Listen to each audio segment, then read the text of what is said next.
Welcome to Aman classes. दोस्तों, Aman classes के YouTube channel पर आपका स्वागत है। प्यारे दोस्तों, कैसे हैं आप सभी। दोस्तों, हम बात करेंगे रीजनिंग के एक और मोस्ट इम्पोर्टेंट क्वेश्चनों के प्रैक्टिस शीट में। दोस्तों, आपने पिछले वाली क्लास नहीं देखी है तो आप वो क्लासें देख लेना। और दोस्तों, हम आज करने वाले हैं पार्ट 7 की बात। अगर आपने दोस्तों किसी भी एग्ज़ाम की आप तैयारी कर रहे हो तो इस वीडियो को मिस मत करना, क्योंकि इस वीडियो में मैं आपको वही मोस्ट इम्पोर्टेंट क्वेश्चन कराऊंगा जो आपके एग्ज़ाम में पूछे जाएंगे और पीछे दोस्तों सभी एग्ज़ाम में पूछे जा चुके हैं और आने वाले एग्ज़ाम में दोस्तों एक क्वेश्चन आपसे पूछे जाएंगे। इसलिए इन वीडियो को मिस तो बिल्कुल भी मत करना और वीडियो के एंड तक बने रहना। इससे पहले जितने भी साथी चैनल पर नए हैं वो चैनल को ज़्यादा से ज़्यादा लाइक शेयर सब्सक्राइब कर देना और बेल आइकन को प्रेस कर लेना, जिससे कि आपको रोज़ इनका नोटिफिकेशन मिलता रहे। और दोस्तों, टेलीग्राम को ज़्यादा से ज़्यादा ज्वाइन कर लेना, जिससे कि आपको दोस्तों इनकी PDF जो है मैं रोज़ टेलीग्राम पर अपलोड करता हूँ। तो देखिए, आज का अपना पहला क्वेश्चन देखिए। इस श्रृंखला को पूरा करें। तो ये जो दोस्तों श्रृंखला अपने को दी गई है, इस श्रृंखला को ही हमें क्या करना है, पूरा करना है। कैसे करेंगे देखिए, 1 है, 6 है, 13 है, 22 है, 33 है, उसके बाद है क्वेश्चन मार्क है। तो सबसे पहले देखिए इसने क्या दिया है सर, पहले 6 दिया है, फिर 1 और 6 दे दिया, फिर दोस्तों 13 दे दिया, उसके बाद इसने 22 कर दिया, फिर इसने 33 कर दिया और उसके बाद इसने क्वेश्चन मार्क कर दिया। अब आगे क्या आएगा तो देखिए 1 से 6 की तरफ चलिए, प्लस कितने हुए तो सर 5 हुए। फिर दोस्तों 6 से 13 की तरफ चलिए, प्लस कितने हुए तो दोस्तों 7 हुए। 6 दूनी 12 और 1 13। फिर दोस्तों 22 की तरफ चलिए, 13 और 7 कितने हुए तो सर 20 और 2 तो सर 22। तो सर यहाँ पर कितने हो गए तो दोस्तों यहाँ पर हो गए 9। उसके बाद तुम यहाँ पर चलिए 22 से 33 की तरफ, प्लस कितने हुए तो सर 11 हुए। कितने हुए 11 हुए। उसके बाद दोस्तों अपन आगे चलते हैं तो अब हमारा क्या होगा तो सर अब हमारा प्लस 13 होगा। तो अब तुम देखिए इसको, 13 और 10 कितने हो गए, 33 और 10 कितने हो गए सर 43 और 3 कितने हो गए सर 46। 46 कहाँ लिखा हुआ है तो सर ऑप्शन डी में सीधा सीधा 46 ही छपा हुआ है। तो ये लीजिए 46 ही दोस्तों क्या है अपना आंसर हो गया। दोस्तों, इस प्रैक्टिस शीट में मैं आपको हर तरह के क्वेश्चन को करवाने की कोशिश कर रहा हूं, क्योंकि दोस्तों ये जो प्रैक्टिस सेट है ये दोस्तों हर तरह के क्वेश्चन से भरपूर है, जिससे कि आपका हर एक टॉपिक पर दोस्तों पकड़ मजबूत हो जाएगी। और ये क्वेश्चन पहले पूछे जा चुके हैं और आगे आने वाले एग्जाम में भी दोस्तों ऐसे ही क्वेश्चन आएंगे, चाहे देख लेना RRB NTPC वालों। आगे देखिए नेक्स्ट क्वेश्चन देखिए, शेर है इसने 1 कर दिया, मछली है इस क्या करेगा, समुद्र, झुंड, विद्यालय, चिड़िया कहाँ पर। तो सबसे पहले हमें क्या निकालना है तो देखिए शेर अनुपात 1 हो गया, मछली अनुपात क्या हो जाएगा। तो तुम्हें सबसे पहले एक रिलेशन ढूंढना पड़ेगा, इनके अंदर के रिलेशन क्या है। तो तुम इस बात को समझना कि जिस तरह से शेर है दोस्तों वनों में या जंगलों में पाया जाता है, उसी तरह अगर तुम्हें मछली पकड़नी है, जिस तरह तुम्हें शेर देखना है तो तुम कहाँ जाओगे तो सर जंगल में जाएंगे। तो उसी तरह अगर तुम्हें दोस्तों मछलियाँ देखनी है तो चाहे तुम तालाब में जाओ, चाहे तुम तालाब में जाओ, तालाब में ना जाओ तो सबसे बढ़िया चीज़ है दोस्तों समुद्र में जाओ। अगर जिंदा आ गए तो मछली देखकर और लेकर आओगे, वरना दोस्तों मछलियों का भोजन भी तुम बनने में देर नहीं लगेगी। तो option B is the correct answer. क्या हो गया, ऑप्शन बी अपना करेक्ट आंसर हो गया। तो देखिए दोस्तों, इस तरह से कंफ्यूज करने वाले क्वेश्चन आते हैं और इसीलिए मैं आपको ये क्वेश्चन करवाता हूं कि ये क्वेश्चन बहुत इजी क्वेश्चन भी है और सबसे ज़्यादा टफ क्वेश्चन भी यही है, क्योंकि यही सबसे ज़्यादा हमारी क्या करवाते हैं, गलतियां करवाते हैं। देखिए, दिए गए समूह में विषम आकृति की पहचान करें। तो समस्या ये रही, अब इसमें विषम बताओ, ये तीर है, ये तीर है, ये तीर है, ये तीर है। तो सर ये देखने में तो हमें एक जैसी लग रही है, मगर इसमें से एक तो है अलग, कोई तो अलग होगी। तो तुम यहाँ पर थोड़ा सा दिमाग लगाओगे तो तुम्हें पता चल जाएगा कि जो सी वाली है इसे तुम ये कह सकते हो कि सर ये घड़ी की विपरीत दिशा में है। कहाँ पर है, विपरीत दिशा में है। किसकी, तो सर ये घड़ी की विपरीत दिशा में है। तो option C is the correct answer. क्या हो गया अपना, सी जो है दोस्तों वही हमारा करेक्ट आंसर हो गया, क्योंकि ये क्या है, घड़ी की विपरीत दिशा में है। जबकि ये भी सही है, ये भी सही है, ये भी सही है, मगर ये जो है दोस्तों इसमें क्या हो गई, विषम हो गई। तो ऑप्शन सी अपना क्या हो गया, करेक्ट आंसर हो गया। चलिए नेक्स्ट क्वेश्चन देखिए, ये ना हमारा नेक्स्ट क्वेश्चन।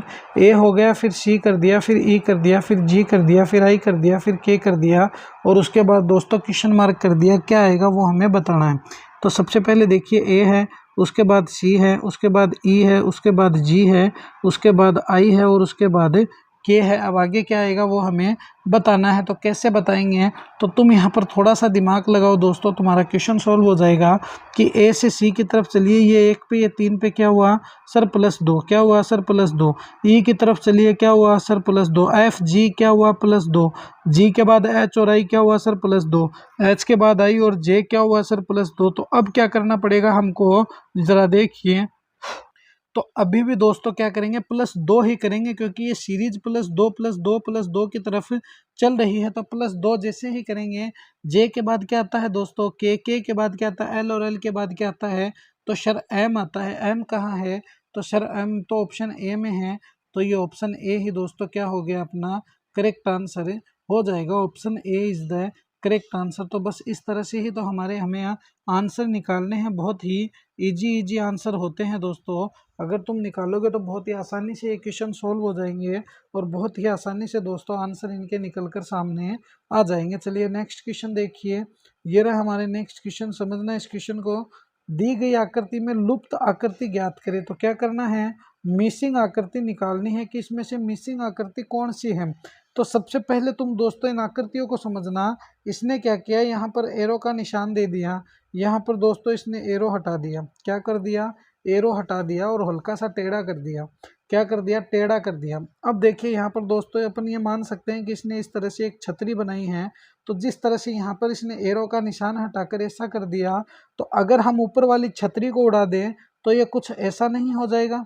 ये कुछ ऐसा होगा कि नहीं होगा, बिल्कुल सर होगा। तो ऐसा कहाँ पर है, देखिए ये भी गलत है, ये भी गलत है, ये हल्का सा टेढ़ा जा रहा है दोस्तों, तो ये भी गलत है। मगर ये ऑप्शन डी जो है ये बिल्कुल सही है।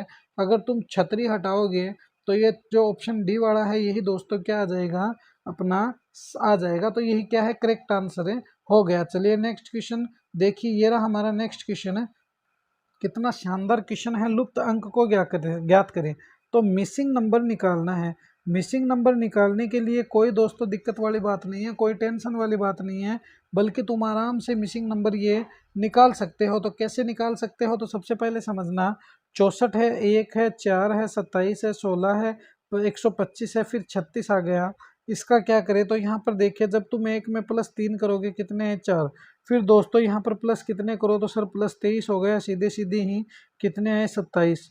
फिर यहाँ पर दोस्तों 16 की तरफ आ जाओ, -11 हो गए, कितने हैं 16। 16 से सीधे 125 पे चले जाओ तो दोस्तों प्लस अपने कितने आ जाएंगे 114 प्लस हो गए। फिर यहाँ पर दोस्तों माइनस कितने करें 136 आ जाए। तो ये तो कोई भी रिलेशन बना ही नहीं, बल्कि ये तो मामला पूरा का पूरा गड़बड़ हो गया। तो इसमें आखिरकार रिलेशन क्या दिया हुआ है, तो सबसे पहले तुम देखिए इसे। ये क्या है दोस्तों, एक का स्क्वायर कह दो, एक का क्यूब कह दो, कुछ भी कह दो, ये एक तो ज्ञान गिनती में ही नहीं है, चाहे इसको कुछ भी कह दो। मगर यहाँ पर तुम देखोगे ये क्या है, तो सर ये 2 का स्क्वायर है। ये क्या है सर, ये 3 का क्यूब है। 3 3 9 9 3 27। ये क्या है, तो सर ये 4 का स्क्वायर है, 4 चौक 16। और ये क्या है सर, ये 5 का क्यूब है। यहाँ पर देखोगे ये 36 क्या है, तो 36 सर 6 का स्क्वायर है। तो अब तुम्हें क्या करना है दोस्तों, यहाँ पर समझना कि सबसे पहले तुमने 2 का स्क्वायर, 3 का क्यूब, 4 का स्क्वायर, 5 का क्यूब, 6 का स्क्वायर और 7 का क्यूब कर दो। जब तुम 7 का क्यूब करोगे तो कितना आ जाएगा 343, कितना आ जाएगा 343 आ जाएगा। और ये 343 ही अपना क्या है करेक्ट आंसर है। तो option B is the correct answer. तो ये ऑप्शन बी दोस्तों क्या हो गया अपना करेक्ट आंसर जो है वो बन गया। तो 343 इज द करेक्ट आंसर। तो बस इसी तरह ही दोस्तों इजी रिलेशन होते हैं जो हमें निकालने पड़ते हैं रीजनिंग में। चलिए नेक्स्ट क्वेश्चन देखिए। ये रहा हमारा नेक्स्ट क्वेश्चन। ACE कर दिया, HJL कर दिया, समानुपात MOA कर दिया, अनुपात क्वेश्चन मार्क। तो दोस्तों हर एक टॉपिक से मैं क्वेश्चन उठाने की कोशिश करता हूँ, जिससे कि आपको हर एक टॉपिक की जो पकड़ है वो मजबूत होती रहे। तो अब तुम देखिए, सबसे पहले हमें ACE HJL का रिलेशन निकालना पड़ेगा, MOA का रिलेशन बाद में ऑटोमेटिक ही निकल कर सामने आ जाएगा। सबसे पहले देखिए A है, फिर इसने C है, फिर इसने दोस्तों E कर दिया। उसके बाद इसने क्या किया है दोस्तों, H है, और एक तरफ J है, और एक तरफ दोस्तों इसने L कर दिया। तो अब तुम इनमें रिलेशन देखो। सबसे बड़ी बात यह है कि इनमें रिलेशन क्या निकल कर आ रहा है वही होगा। तो सबसे पहले A देखिए कितने पे आता है 1 पे, H कितने पे आता है सर 8 पे, C कितने पे आता है 3 पे, और J कितने पे आता है, तो सर J जो है हमारा वो आता है 10 पे। उसके बाद तुम यहाँ से देखिए दोस्तों, जी के बाद एच आता है 8 पे, 3 पे आता है सी, 10 पे आता है जे, ई आता है सॉरी दोस्तों 5 पे, और एल कितने पे आता है तो 12 पे। तो यहाँ पर देखिए यहाँ पर कितने हुए तो सर +7।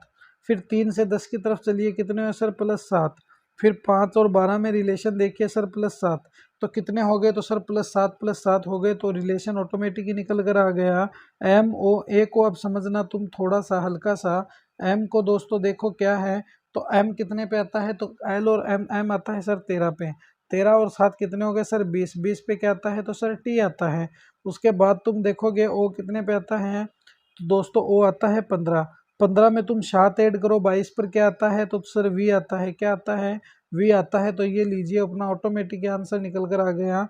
a आता है 1 पे, 1 में तुम 7 ऐड करो, कितने हुए 8। 8 पे क्या आता है तो सर h आता है। तो ये लीजिए टी वी एच दोस्तों कहाँ है तो sir T V H option A में है। तो ये लीजिए ऑप्शन ए ही अपना क्या हो गया करेक्ट आंसर हो गया। तो T V H is the correct answer. चलिए नेक्स्ट क्वेश्चन देखिए, ये रहा हमारा नेक्स्ट क्वेश्चन, बहुत ही अच्छा क्वेश्चन है। ब्लड रिलेशन का क्वेश्चन है, किसका है ब्लड रिलेशन का क्वेश्चन है, यही हमें बताना है। तो देखिए एक लड़की की तस्वीर की तरफ इशारा करते हुए उमेश ने कहा कि उस लड़की की माँ का भाई मेरी माँ के पिता का इकलौता पुत्र है। तो बताइए लड़की का उसकी माँ के उमेश से क्या संबंध है।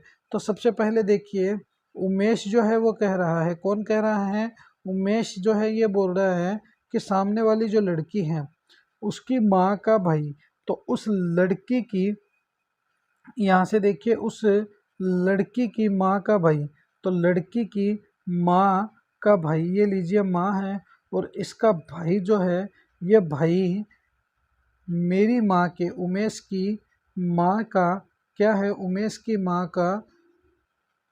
माँ के पिता का। तो मेरी माँ के पिता मतलब कि दोस्तों उमेश के नाना का, किसके उमेश की माँ का पिता का मतलब हो गया उमेश के नाना का क्या है तो इकलौता पुत्र है। तो ये भाई जो है दोस्तों उमेश के नाना का इकलौता पुत्र है। तो मेरे नाना का इकलौता पुत्र मेरा क्या लगा। तो अब बताइए लड़की की माँ का उमेश से क्या संबंध है। तो उस लड़की की माँ है और ये उमेश है। तो यहाँ पर तुम समझोगे बात को कि उमेश जो है उमेश का उस लड़की की माँ से क्या संबंध है। तो देखिए इसकी माँ का जो भाई है, मतलब कि इसकी माँ का भाई मेरे नाना का इकलौता पुत्र है, मतलब कि ये तो हो गया मेरा मामा, और ये कौन हो गई तो ये दोस्तों हो गई मेरी माँ।